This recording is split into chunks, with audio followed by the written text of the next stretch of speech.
Rádio Decidente. Olá, eu sou o Thiago Gomide e está começando mais um Rádio Decidente, um podcast da Coordenadoria de TV e Rádio do Superior Tribunal de Justiça, realizado em parceria com o Núcleo de Gerenciamento de Precedentes e de Ações Coletivas do STJ, o NUGEP-NAC. No episódio de hoje, nós vamos falar sobre o tema 1253. Nele, a primeira sessão do STJ decidiu que a extinção do cumprimento de sentença coletiva proposto por sindicato por prescrição intercorrente não impede a execução individual do mesmo título.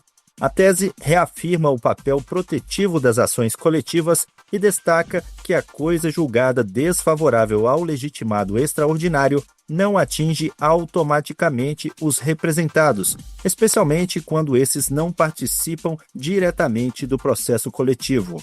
E para explicar um pouco mais os fundamentos dessa decisão e os desdobramentos jurídicos e sociais, eu converso agora com o advogado da União e doutor em Direito Processual, Rodrigo Becker. Seja muito bem-vindo ao Rádio Decidente. Obrigado, Thiago.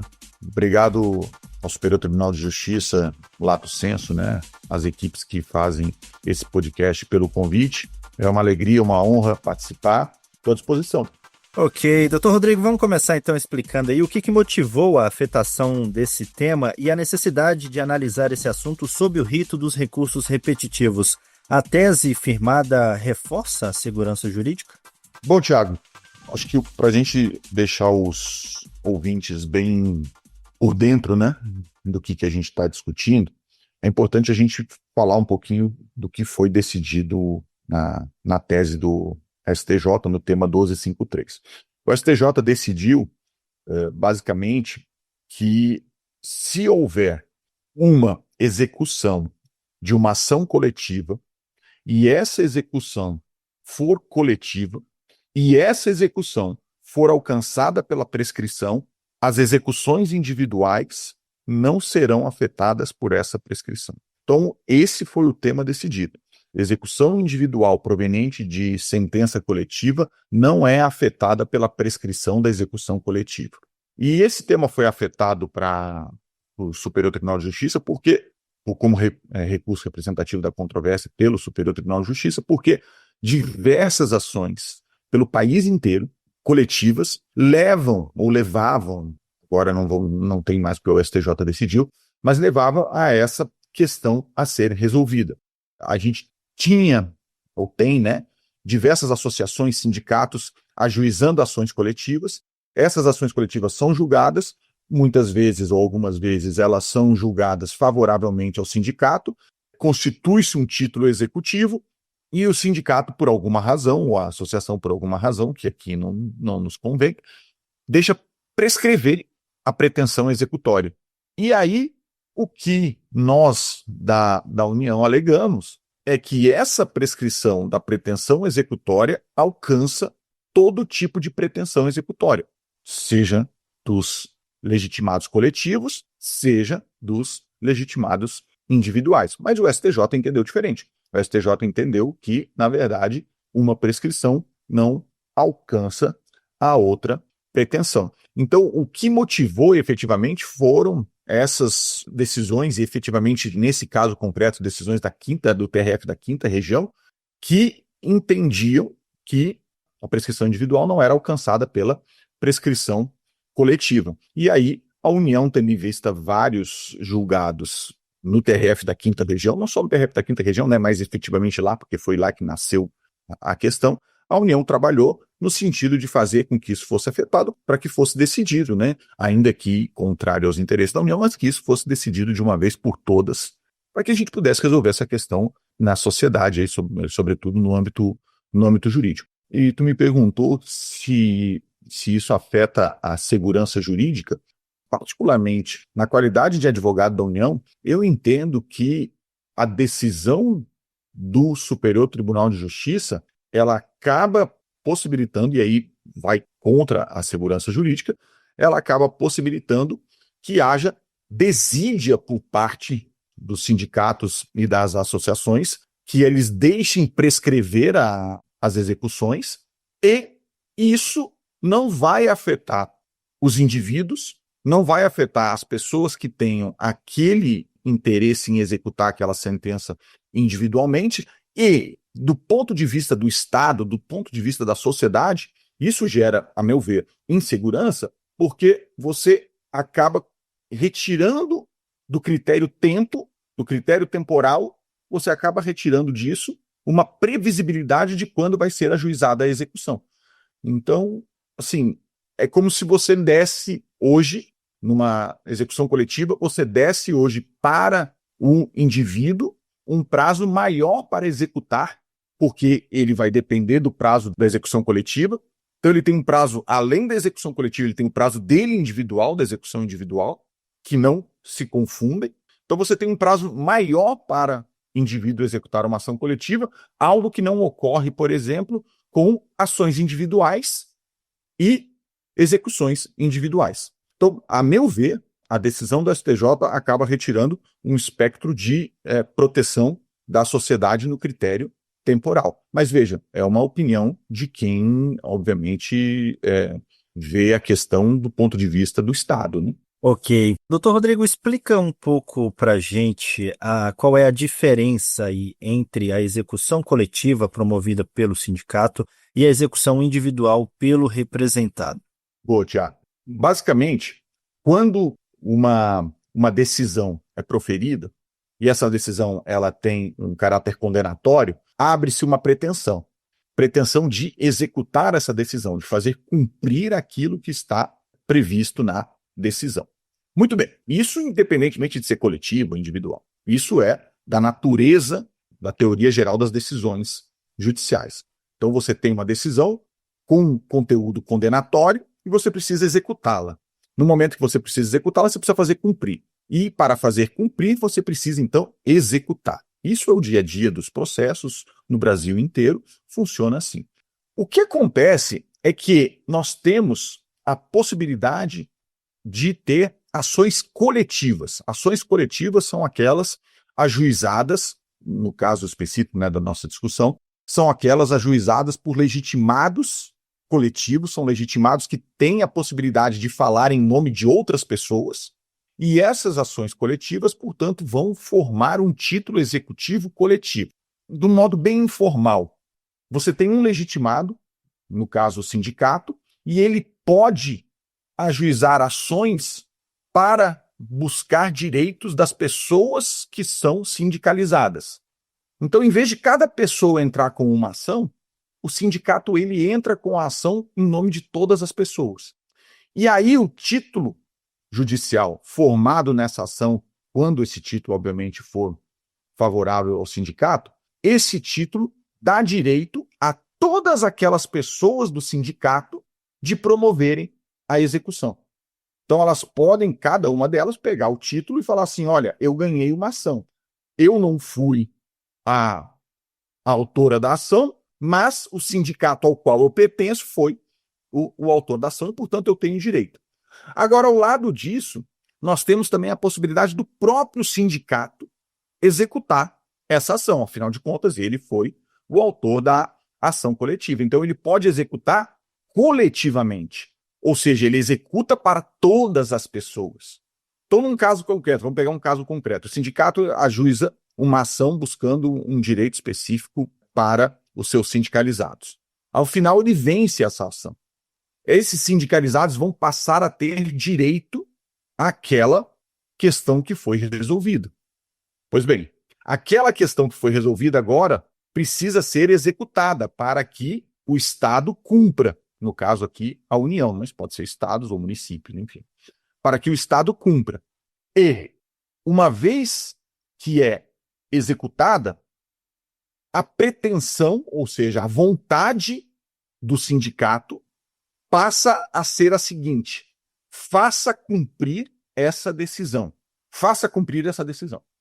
Só que, como eu falei, paralelamente a isso, se cada um dos sindicalizados disser, não, eu não quero a execução coletiva, eu quero ajuizar a minha execução mesmo, eu quero eu mesmo ir lá em juízo e executar. Faça cumprir a decisão para mim. Pode? Pode. Agora, então, o que a gente tem? Na verdade, a gente tem, a partir de uma sentença coletiva, nós temos a possibilidade de duas execuções. A execução pelo sindicato, para todos os seus sindicalizados, ou a execução individual de cada um dos sindicalizados para que eles façam, por meio deles próprios, cumprir a decisão. Então, basicamente, são essas as possibilidades que a gente tem a partir de uma sentença coletiva. O que é a prescrição intercorrente e como que ela se aplicou nesse caso analisado? Tiago, prescrição intercorrente, em termos bem simples, é o decurso do prazo prescricional durante a execução. Vou, mais uma vez, trazer um exemplo. O sindicato ajuizou uma ação ordinária. Essa ação, ao final, foi julgada procedente favoravelmente ao sindicato. Transitou em julgado. A partir do trânsito em julgado, inicia-se o prazo de prescrição da pretensão executória. E essa prescrição tem um prazo. Qual o prazo? Depende. Depende da pretensão que ele tinha lá para ajuizar a ação. Então, se ele tinha 5 anos para ajuizar a ação ordinária, ele vai ter 5 anos para executar. Então, a partir do trânsito em julgado, inicia a prescrição para executá-lo. Se ele entrar com a execução no tempo certo, dentro desses 5 anos, essa execução começa a correr. Ocorre que, se por alguma razão, no curso dessa execução, o sindicato, ou qualquer exequente, né, pode até ser o exequente individual também, não teria nenhum problema em relação a isso, estou dando só o exemplo do sindicato. O sindicato deixar passar mais de 5 anos sem promover qualquer ato, sem impulsionar a execução, deixar ela parada depois de iniciada por 5 anos, isso se chama prescrição intercorrente, correndo dentro da execução. Então, essa prescrição intercorrente vai ser contada da mesma forma que seria contada a prescrição para executar. Do trânsito em julgado, ele não tem 5 anos para executar. Se ele executou dentro desses 5 anos, interrompeu a prescrição. E aí, começou do zero. Só que aí, dentro da execução, ele não pode deixar ela parada por mais de 5 anos. Se deixar parada por 5 anos, a prescrição ocorre e, portanto, ele perde o direito da pretensão, ele perde a pretensão executória. E foi exatamente isso aí que aconteceu no caso concreto que gerou o recurso especial repetitivo que a gente está debatendo aqui. Ou seja, o sindicato deixou parado por mais de 5 anos a execução e aí veio a prescrição intercorrente dessa pretensão. Ok. E por que a extinção da execução coletiva por prescrição não impede a execução individual? Pois é, Tiago. Aí vem a questão. Essa foi a decisão que o STJ tomou, a qual eu não concordo, que ela impediria. Mas o STJ entendeu que são pretensões distintas, que a pretensão do indivíduo para executar não pode ser afetada pela pretensão do sindicato em executar. E aí o STJ fez uma construção a partir do Código de Defesa do Consumidor que regula as ações coletivas, e aqui só um parênteses, Tiago, que eu acho que é importante. O Código de Defesa do Consumidor, muito embora seja para o consumidor, ele traz regras de ações coletivas que são aplicadas fora das relações de consumo. Então, assim, ainda que aqui, no caso concreto, nessa tese, a gente não esteja trabalhando relação de consumo, o Código de Defesa do Consumidor se aplica exatamente por conta do que se chama de microsistema das ações coletivas. Então, as normas que tratam de ações coletivas se aplicam reciprocamente. Fecha parênteses, e aí a gente continua dizendo que, na verdade, o que o STJ entendeu, então, é que, por conta do microsistema das ações coletivas, se existir uma sentença desfavorável na ação coletiva, e essa sentença for desfavorável para o ente coletivo, para aquele que é legitimado coletivo, essa sentença não afeta os indivíduos específicos se ela for uma sentença desfavorável. E aí o STJ entendeu que uma sentença decretando a prescrição intercorrente é uma sentença desfavorável ao ente coletivo. E por ser desfavorável, ela não alcança as execuções individuais. E não alcançando as execuções individuais, portanto, elas poderiam prosseguir independentemente do sucesso da execução coletiva, do insucesso da execução coletiva. Mas, volto a dizer, na nossa visão da União, na qualidade de advogado da União, e até como professor de processo civil, Eu defendo que, na verdade, essa construção ela não pode subsistir na hipótese específica, porque a gente está trabalhando com prescrição. A gente está trabalhando com decurso do prazo. A gente não pode viver num sistema de insegurança possibilitando que o indivíduo execute a qualquer tempo a sentença. Então, o que nós trabalhamos é o seguinte: se a execução for extinta por prescrição em relação ao legitimado, a pretensão executória alcança todas as execuções individuais se, e esse ponto é importante, se os legitimados individuais já tinham condição de executar essa pretensão. E nós defendemos que sim, já tinham a possibilidade de executar essa pretensão, e por já ter a possibilidade de executar essa pretensão, no caso, a prescrição em relação a eles estaria também alcançada. Mas veja, não foi a tese que o STJ entendeu, né? O STJ entendeu que as pretensões são distintas e que a prescrição em relação à ação coletiva não alcança as execuções individuais, porque é uma decisão, no fundo, prejudicial ao ente coletivo, e aí não pode alcançar os indivíduos. E o que significa coisa julgada segundo o evento litis e por que ela é relevante nesse contexto? Coisa julgada segundo um evento litis é a coisa julgada de acordo com o que acontecer no processo. Traduzindo de modo bem, obviamente, informal, né, a expressão em latim. Se tiver alguém aí, um latinista que esteja ouvindo, pode até ficar bravo, porque talvez a tradução não seja perfeitamente essa, mas a ideia da tradução é essa: coisa julgada de acordo com o que for decidido no processo. E aí, no microsistema das ações coletivas, entende-se que a coisa julgada na ação coletiva, ela só alcança os indivíduos, os substituídos, né, porque se a gente está falando de substituição processual, ela só alcança os substituídos se ela for uma coisa julgada favorável.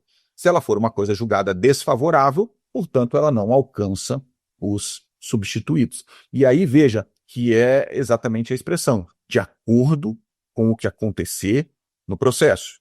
Se acontecer X, a consequência é 1. Se acontecer Y, a consequência é outra. E no caso concreto, o que o STJ disse foi exatamente isso. Ele falou que a prescrição é uma sentença desfavorável e, portanto, não pode alcançar os indivíduos individualmente. E, repito, nesse ponto especificamente, nós da União entendemos que não é o caso, porque a prescrição, na verdade, ela não é uma decisão desfavorável de mérito, que é um ponto importante que se diga. Ela é uma decisão desfavorável por decurso do tempo para executar.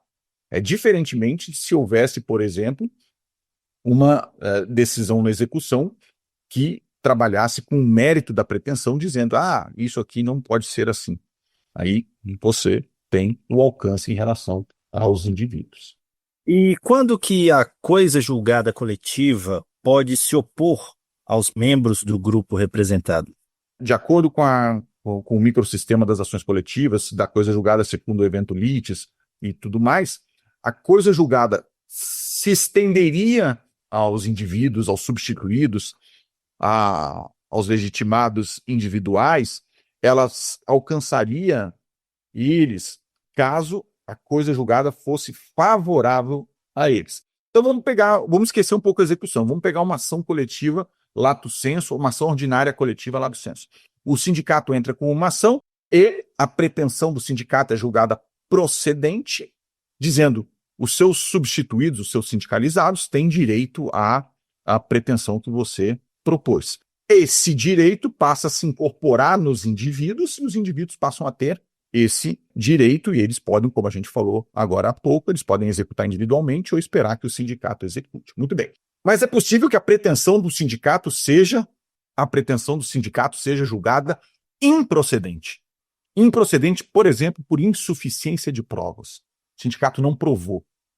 Essa coisa julgada não se estende aos indivíduos, que podem ajuizar as suas ações individuais, porque essa coisa julgada foi uma coisa julgada desfavorável. Então, basicamente, esse é o regime mas isso que eu tô falando aqui de um modo bem mais amplo, né?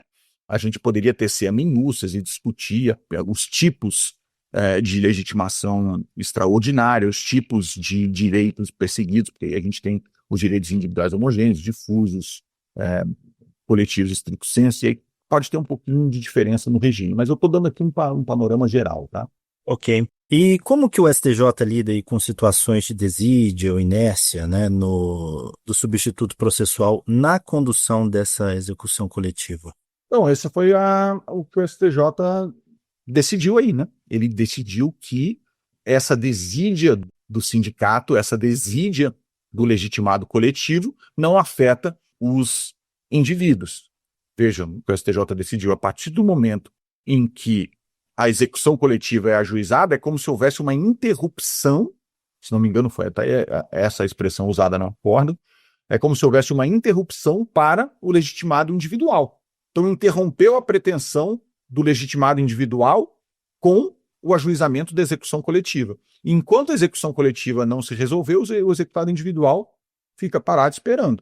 No momento em que ela se resolve, ele pode executar individualmente, obviamente se a execução não foi frutífera para o legitimado coletivo, e ele pode executar individualmente a pretensão dele. E aí, dentro dessa concepção, o STJ entendeu, se o legitimado coletivo agir com desídia, deixando prescrever, isso não vai afetar a execução individual. E aí eu volto ao ponto que eu falei. Na nossa visão, isso gera insegurança exatamente porque nós, do Estado, no caso aqui da União, não sabemos qual vai ser a dinâmica que o legitimado coletivo vai adotar. Então, se ele ficar aí segurando uma execução por 10 anos e, dentro desses 10 anos, deixar passar 5 e prescrever, o indivíduo ainda vai ter mais o prazo dele para executar, o que me parece contraditório. Mas, enfim, foi a decisão da STJ, a gente tem que respeitar, sobretudo, porque foi, né, em recurso especial repetitivo que vincula os demais tribunais do país. Doutor Rodrigo, e essa decisão, ela impacta de forma mais intensa aí os sindicatos, associações e também o próprio Estado? Sem dúvida. Não é uma coisa corriqueira, mas também não é incomum, a gente está no meio termo, que haja a decretação de prescrição das execuções dos sindicatos. E a União, obviamente, sempre alega, né, que essa decretação da prescrição, portanto, encerra a pretensão executória para todos os indivíduos que são substituídos naquela ação. E aí, como essas pretensões normalmente são condenatórias a valores, a ressarcir valores relativos a servidores públicos, por exemplo, é algo que impacta diretamente nos cofres da União, dos estados, dos municípios, porque você vai ter aí o direito daquela parcela remuneratória que entendemos foi atingida pela prescrição, não sendo atingido. Nós entendemos que foi atingido e o acórdão entende que ela não foi atingida pela prescrição. Então, significa que eles vão poder continuar executando esses valores e, ao executar esses valores, há um prejuízo para os cofres públicos. Então, isso impacta diretamente para os estados, para o Estado, para a sociedade, porque a tese de que prescreveu para os indivíduos também não foi acolhida e significa que eles podem continuar executando. E para os sindicatos, isso impacta porque os sindicatos agora, a meu ver, né, eles passam a ter um pouco mais de flexibilidade na sua execução. Ora, se eles não conseguirem tocar a execução, se eles não conseguirem levar adiante a execução, nada vai impedir que depois eles ajuizem as ações, os exequentes ajuizem as ações individualmente. Agora, só um detalhe, né, Tiago, que é importante dizer. Normalmente, o advogado do sindicato é o mesmo dos sindicalizados. Então, isso tem um impacto também nas relações jurídicas, porque o sindicato perde a execução coletiva, o escritório perde a execução coletiva, mas ele não perde a execução como um todo, porque como ele patrocina também as individuais, ele pode continuar ajuizando as execuções individuais para os legitimados. Ok. E quais cuidados aí, então, esses legitimados extraordinários devem tomar após a fixação dessa tese? Essa é uma pergunta difícil para quem está no outro polo da relação, né? Eles têm que observar o que está dito no recurso especial repetitivo. E nós da União temos que respeitar a decisão. E agora, né, no âmbito interno da União, a gente orienta os advogados da União não recorrerem mais de decisões que tratem desse tema do não alcance, né, da prescrição para as ações individuais. Então, eu posso te falar do outro lado aqui. Do outro lado, a gente vai fazer a orientação específica em relação a esse tema para que isso não chegue, pelo menos do ponto de vista da União, né, de recursos da União, não chegue mais ao STJ. E aqui até quero fazer uma observação, Tiago, se me permite, rapidamente aqui para os teus ouvintes, que isso é uma coisa muito comum. Isso é uma diretriz, muita gente fala assim, a União recorre de tudo. Não é bem assim. Num caso desses, por exemplo, como um recurso especial repetitivo resolvido, nós fazemos uma orientação aqui, nós que trabalhamos na Advocacia Geral da União junto ao STJ, fazemos uma orientação para todo o país, para que os advogados não precisem mais recorrer dessa tese. Então, veja, essa tese a União não traz mais para o STJ. Esse é um ponto importante. E, doutor Rodrigo, que reflexos práticos essa tese firmada pode ter, então, para servidores públicos e trabalhadores em geral? Basicamente, a tese vai dar uma segunda chance a esses servidores para que, em caso de uma sentença que seja favorável a eles, uma sentença coletiva favorável a eles podem ter duas chances. A chance de executar pelo sindicato e a chance de executar individualmente. É como se eles tivessem, na nossa visão, uma segunda chance, né? Se o sindicato deixar transcorrer o prazo da execução, ele não vai ser afetado por isso, a menos que ele, o servidor, deixe passar também o prazo prescricional dele, que, repito, vai se iniciar só após a execução coletiva. Essa decisão ela pode, então, estimular um aumento aí das execuções individuais no judiciário? Sem dúvida. Nós entendemos, né, na União, que ela é uma decisão que vai favorecer que se proliferem decisões de execuções individuais, nos casos que os sindicatos não atuarem de forma proativa na execução, ela vai possibilitar que os indivíduos ainda assim entrem com a execução. E isso certamente vai aumentar o número de execuções no país, não há dúvida. Doutor Rodrigo, caminhando aqui para o final da nossa conversa, como que essa tese dialoga aí com o princípio da eficiência e também da função da execução coletiva? Veja, aí a gente pode olhar por dois prismas. Se você entender, dentro do microsistema das ações coletivas, que o que se busca é, numa ação coletiva, o benefício daqueles substituídos, e esse benefício tem que ser perseguido independentemente do que o substituto processual quer, você tem que, do lado da eficiência, efetivamente, o indivíduo vai ser beneficiado porque ele não vai ser prejudicado pela desídia do substituto. Então, o substituído está falando assim, ó, eu tenho uma sentença favorável e eu vou poder executá-la independentemente de qualquer coisa. E aí vem aquilo que a gente falou em algumas perguntas atrás. Vem a questão da coisa julgada segundo o evento lix. Ou seja, a ideia do processo coletivo é que o substituído não seja prejudicado pelo insucesso do substituto. Então, nesse ponto, se a gente pensar nesse aspecto, foi isso que o STJ quis fazer. Ele quis dar uma prevalência ao sistema das ações coletivas, equiparando prescrição a uma decisão desfavorável. E aí, ao fazer essa equiparação, o STJ, mais ou menos, diz que ele está dando prevalência às ações coletivas, está dando prevalência ao sistema das ações coletivas para ser aplicado também nos casos de prescrição. É como se fosse uma consagração do microsistema das ações coletivas no âmbito do Superior Tribunal de Justiça. E aí, na verdade, aí até segue um pouco a linha do que o STJ faz, né? Porque o STJ tem uma linha jurisprudencial de apoio às ações coletivas.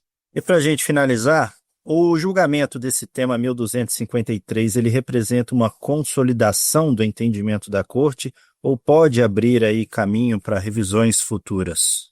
Eu entendo que é uma consolidação, Thiago. Eu acho que a Corte vem caminhando nesse sentido, no sentido dessa ampliação, né, da legitimidade. Penso que está resolvido, até porque a decisão foi por unanimidade, então não vejo uma revisão dessa questão no curto prazo, salvo se houver modificação da legislação ou alguma coisa nesse sentido, mas eu não vejo, não. Eu acho que é uma consolidação, não sei se dá para a gente falar, se não é uma redundância, mas uma consolidação definitiva, né, da questão. Ok, doutor Rodrigo Becker, muito obrigado por essa participação, disponibilidade de conversar com a gente aqui no Rádio Dissidente. Eu que agradeço, Thiago.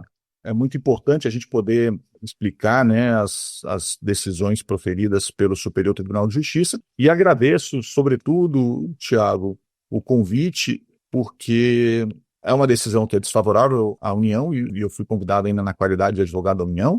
Então, agradeço o convite e por abrir esse espaço, né, acho que de diálogo, de debate, é muito importante, e isso mostra como o Superior Tribunal de Justiça é um tribunal aberto e bastante dialógico, conversando com todos os setores da sociedade. Muito obrigado. E esse foi mais um Rádio Dissidente. Antes de encerrar, lembro a você, ouvinte, que este e outros podcasts produzidos pela Coordenadoria de TV e Rádio do Superior Tribunal de Justiça estão disponíveis nas plataformas de stream de áudio de sua preferência. E você também pode nos acompanhar, é claro, pela programação da Rádio Justiça. Até o próximo episódio. Rádio Dissidente.